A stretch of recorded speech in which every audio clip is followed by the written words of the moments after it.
Hey, it's Jeff from Just Roll It Already Bake. Welcome back to January video number 27. Today is going to be a gaming story about how one of my friends' successful roll countered another successful roll.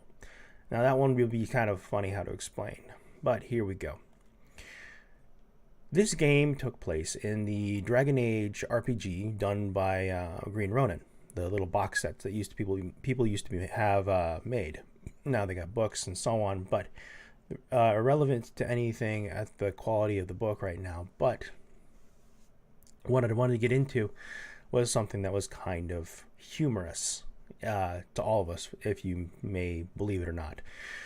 Now, my friend Scott, best friend in the world, we've been gaming since the beginning, and he and I, my wife, and two others were doing a Dragon Age RPG, and most of us were fans of the setting and the system because it's a 2d6, 3d6, and a various other mechanics to it. But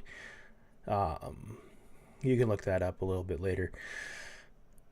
We were all doing this little like infiltration thing. They were getting into a keep, and he was playing a Dalish elf as well as my wife was, and he described himself as, bald head, no facial hair, tattoos on his face, and he decides to make a disguise roll to conceal his appearance.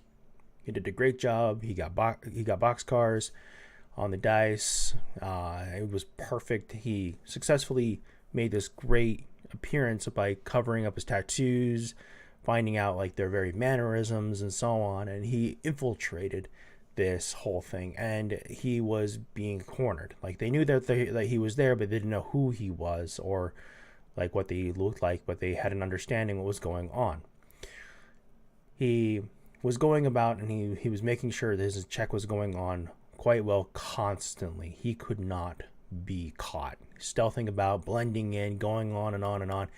And he like, one point he locked somebody in their room, and when the door was forced open, and because the guards heard the noise and everything else, they come running in thinking that he did it at first, which was true.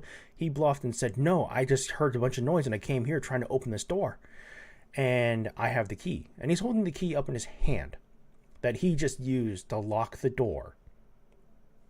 So they look at him, he rolls his bluff, he succeeds, and they get the person out. They were wondering what was going on, and he said, I don't know. The lady was looking at him and says, are you new? And he said, no, I've been here for a little while, and I work down over in the other tower, and rolled a check. It was successful. It was great.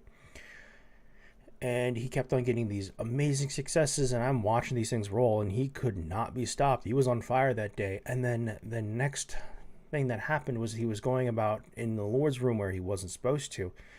He needed to make a distraction for himself. So, to get out, he did the one thing that I wish he never did, which was to take a chamber pot that he was supposed to be cleaning out, throwing it out the window.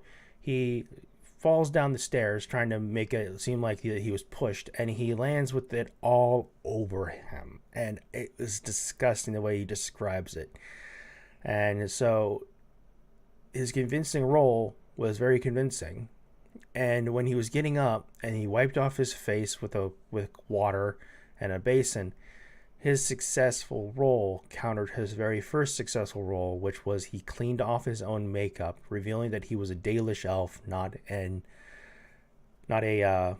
city elf, and he ended up being imprisoned and being pinned as a potential assassin. So his successful roll caused him to shoot himself in the foot, but to counter his first successful roll, and he ended up being imprisoned for it because he was too good for his own. He was just too good for his own well-being. But yeah, there's not much else I can say about it. I've been really tired, and I'm trying to take care of myself, but I'm hopefully able to keep up on this. 4 more days to go, and then I'm done. Then I can rest. But anyways, I'm DeGirl from Just Roll It Already. Thank you for watching. I'll see you guys next time.